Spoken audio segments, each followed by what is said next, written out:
What if right there in the operating room a child's life depended on seconds, and at the same time, a dark secret came to light before the eyes of those trying to save him? The atmosphere was heavy, monitors beeping relentlessly, tense voices crossing paths, instruments exchanged in haste. At the center of it all, a small body struggled to breathe, a fragile heart faltering with each beat, as if giving up was easier than holding on. The surgeon, accustomed to extreme situations, knew there was no room for error. Every cut, every movement, every decision weighed as if it were final. The team was under immense pressure. Everyone knew that the slightest delay could cost the boy his life. It was only the beginning of a night no one would forget. While steady hands tried to stabilize the vital signs, there was a lingering sense that something beyond the medical emergency was unfolding. He had a reputation for being relentless in the operating room. He wasn't one to raise his voice or get lost in hesitation. His name already echoed through the hospital halls as a synonym for competence. If anyone could hold on to a patient's life by a thread and bring it back, it was him. But that night, the weight of the shift felt different, not only because of the rapid pace of emergencies, but also because of the uncomfortable silence that settled among the staff whenever the child's parents walked down the hall. The boy had arrived in a rush, carried in his father's arms with his mother, right behind. They spoke quickly, stumbling over their own words. They insisted it was nothing but a domestic accident, a silly trip followed by a violent fall. Their account was loaded with exaggerated gestures, as if trying to reinforce a rehearsed narrative. But something felt off. The man's gaze was too hard, and the woman's avoided any eye contact. As the surgeon reviewed the first exams, he noticed details that didn't add up. The marks on the boy's body didn't match the rushed explanation. Meanwhile, the hospital lived through another night of chaos. The ER was crowded, stretchers lined the corridors, and overload had become routine. Nurses rushed back and forth, trying to balance emergencies. And in the midst of this strained machinery, the surgical team prepared for another battle against time. Here, every minute could be fatal. The boy was only 8 years old. Small for his age, far too thin to reflect the health his parents insisted on describing. His medical record was nearly empty, which raised even more questions. No recent checkups, no notes about previous accidents. How could a child with such frail health arrive in such critical condition without any history of medical follow-up? As anesthesia was administered and preparations began, the surgeon couldn't shake off a growing unease. Outwardly, he maintained his usual calm. Inside, something told him there was more in that room than the need to save a collapsing child's heart. Time seemed to move unevenly, too fast in moments of urgency, too slow when the parents answered the team's routine questions. They repeated the accident version, but each response felt carefully measured. No slips, no glaring contradictions, yet no naturalness either. The staff exchanged silent glances. A nurse close to the initial procedures whispered, "This doesn't look like an accident." The surgeon didn't reply, just shifted his gaze to the cardiac monitor already showing instability. This wasn't the moment for accusations. It was a moment for action. Despite the concentration required, his mind wandered to past memories. He had seen similar cases before. Children arriving with poorly explained stories, nervous parents, and a body that told a different truth. It wasn't always possible to prove, but experience had taught him to distrust. Medicine saved lives, but it also exposed secrets hidden beneath the skin. As the surgical table was positioned and instruments lined up, he took a deep breath.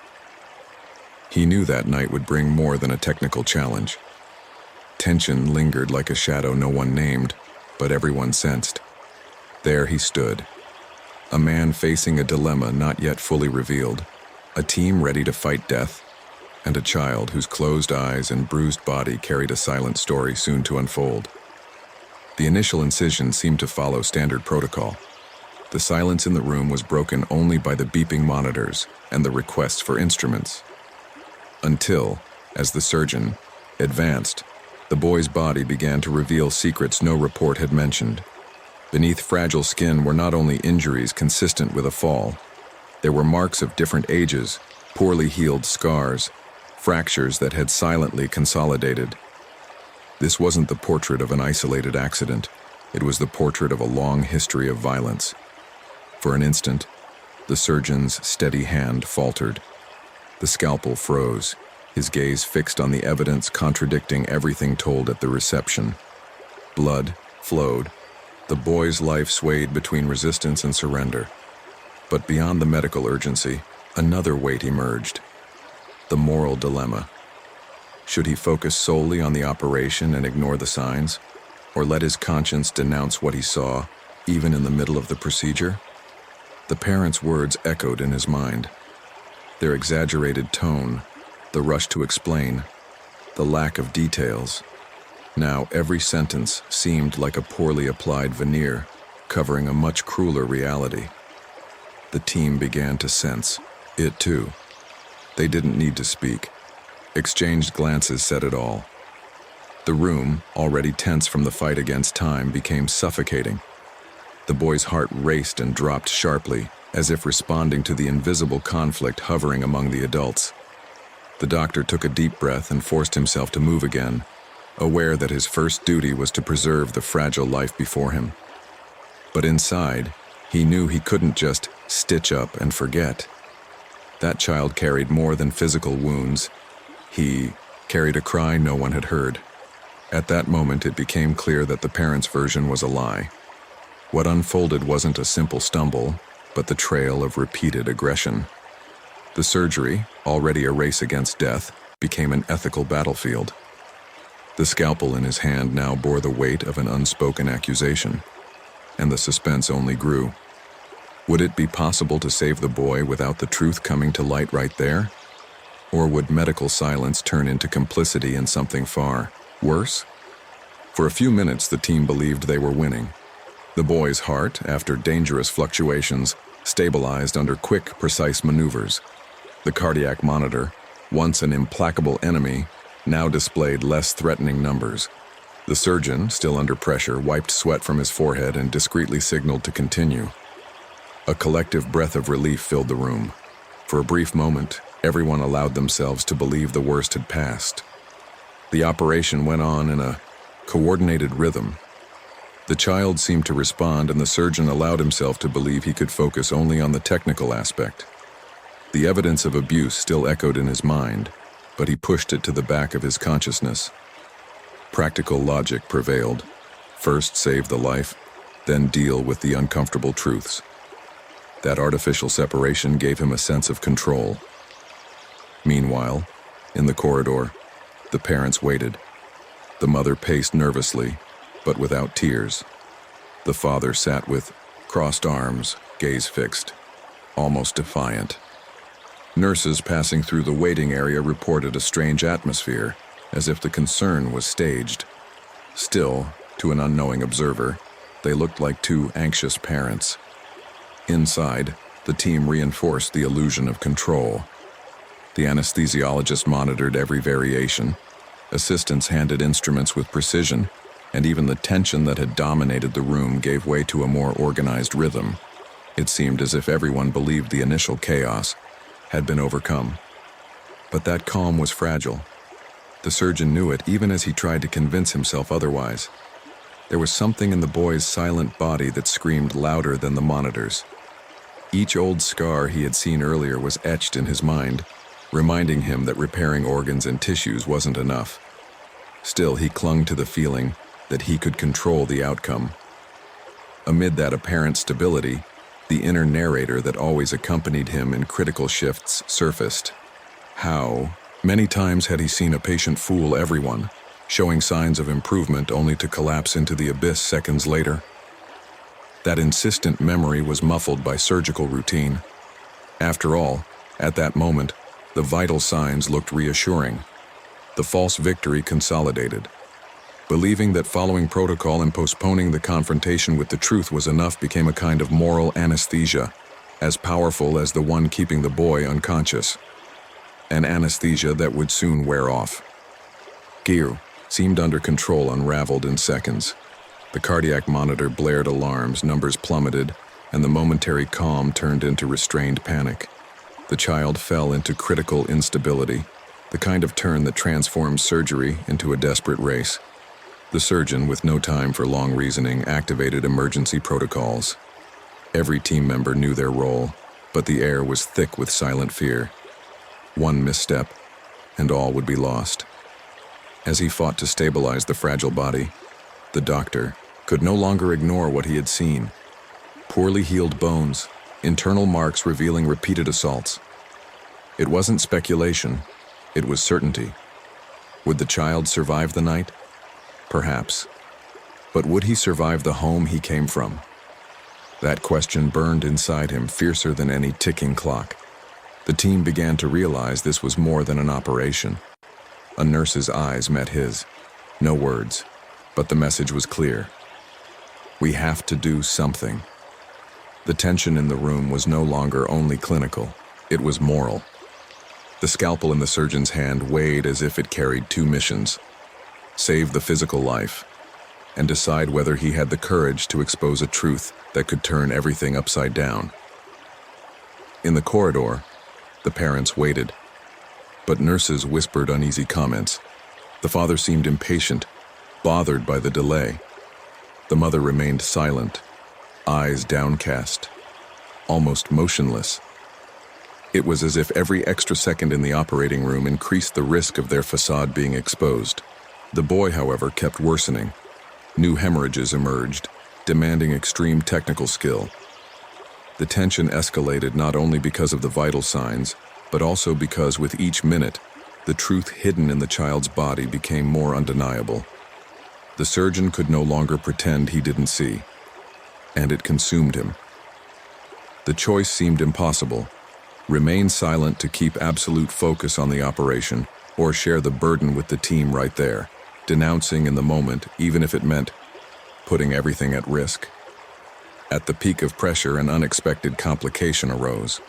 The boy suffered a severe arrhythmia, followed by a sudden drop in blood pressure. For an instant, the room froze. The doctor knew he had only seconds to act. Meanwhile, his mind insisted on an uncomfortable truth: saving the body would be useless if the child was returned to the same place that had destroyed him. His hands trembled inside, though outwardly steady. The dilemma was no longer distant. It breathed down his neck. The wall clock seemed to accelerate. Each second turned into a silent judgment. And at that point, he understood. There was no longer any way to separate medicine from conscience. The surgery could end in success or failure, but the ethical decision could not wait until after. The weight of being only a doctor, or also a witness to the truth, was about to strike him in full. Nikal emergency. As forceps and scalpels alternated in steady hands, the doctor wondered how many others had gone unnoticed. How many children had arrived with poorly explained stories and left with bandages but not with justice? With every irregular heartbeat of the boy, the urgency of the choice grew crueler. Then he found an old injury hidden in a delicate region, impossible to have been caused by an accidental fall, a scar that could only have come from deliberate violence. There was no room for doubt anymore. It was the point of no return. The surgeon understood that, at the end of the operation, there would be no acceptable excuse for silence. But the tension didn't stop there. The already fragile boy suffered another drop in blood pressure. The fight for life reached its limit, and the doctor realized he couldn't carry the responsibility alone. With a steady look, he discreetly signaled to one of the team members the need to alert the hospital's social and legal sector. It wasn't a noisy decision, but a calculated gesture that sealed his commitment not only to medicine but to truth. The weight on his shoulders grew heavier, but paradoxically, so did the clarity. There was no longer any doubt. The operation would not end only with sutures and bandages. It would end with a report. The surgeon understood that the boy's fate would not be decided only at that moment, but also in what came immediately afterward. As the scalpel advanced to correct the hemorrhage threatening the boy's life, The doctor took a deep breath.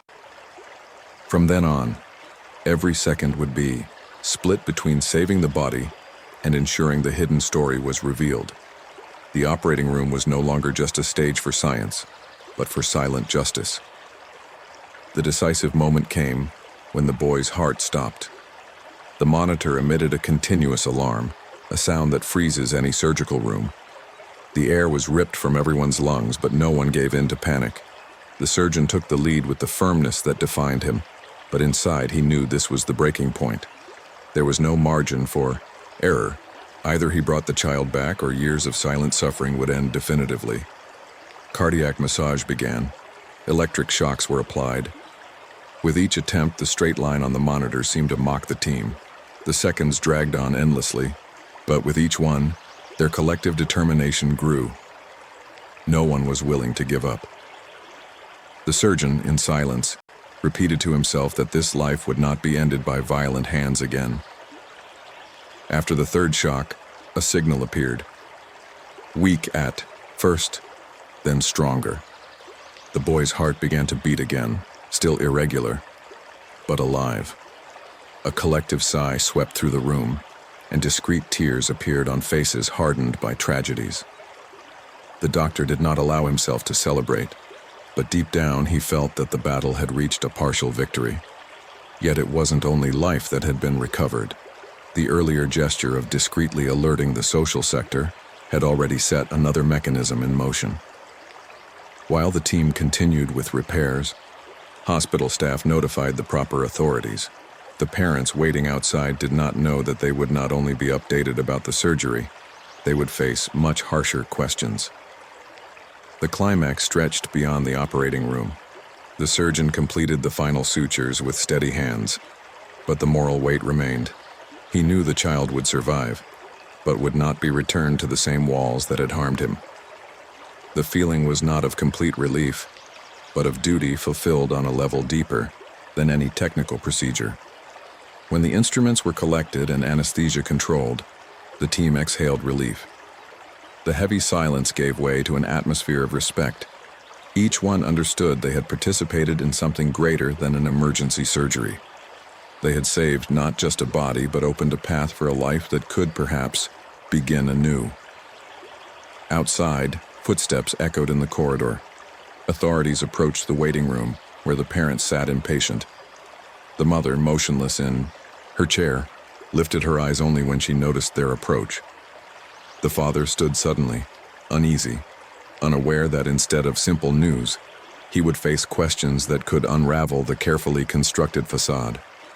The surgeon, still inside the room, took a deep breath. He knew that when he walked out, he would not only be the professional who saved a patient, he would also be the voice that broke a silence that could have cost more lives. And in that instant, as the team wrapped up the procedure, it became clear that the surgery had two outcomes.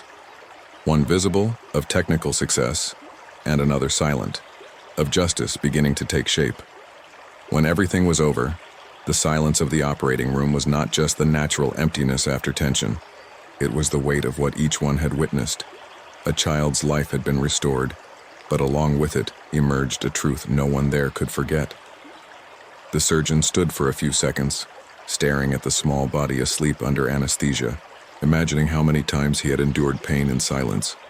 Medicine had trained him to save lives, repair the body's failures, face death head-on. But no training prepares someone to deal with invisible wounds, those that cannot be erased with stitches. What had been revealed before them was not just a clinical case. It was the embodiment of violence hidden within four walls, disguised by social smiles and fragile excuses. And he knew that if he had remained silent, he would be complicit in a story of suffering that could repeat itself. The lesson was clear. Saving is not just restoring heartbeats. Saving is also having the courage to see what many prefer to ignore. Sometimes the scalpel cuts flesh and tissue. Other times, it cuts lies and masks. And in that invisible cut lies the true essence of care. That night, the hospital was the stage for more than a surgery. It was the scene of a silent confrontation against fear, omission, and violence. The doctor knew the boy still had a long road ahead, but at least now he would not walk it alone. The truth, painful as it was, had been exposed.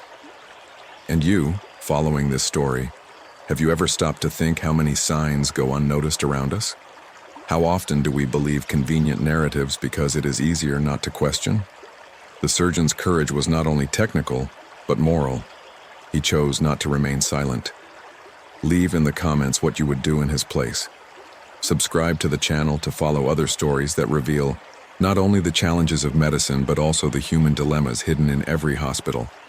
Share this video so that more people reflect on the importance of breaking the silence. Because in the end, saving a life is much more than keeping a heart beating. It is offering the chance to begin again. The corridors were quieter when the surgery ended. The child remained under observation, but alive, breathing with assistance, surrounded by professionals who now carried not only the sense of duty, fulfilled, but also the certainty that they had become part of something greater. The surgeon, exhausted, leaned against the cold wall and thought, saving the boy's life was only the first step. The true challenge would be ensuring that child was never returned to the same cycle of pain. Outside, authorities were already waiting for the parents. The hospital, which so often limited itself to healing bodies, that night also became guardian of an uncomfortable truth. Nothing would ever be the same again. And now I ask you, if you were in that surgeon's place, would you have the courage to break the silence and risk your own peace to protect someone defenseless? Or would you choose the easier path, to simply close the wound and move on? Leave your opinion in the comments, subscribe to the channel, and activate notifications to follow new stories that expose not only the dilemmas of medicine, but also the dilemmas of the soul. Share this video so that more people reflect on the importance of looking beyond the surface, because often the difference between silence and action can mean someone's entire life.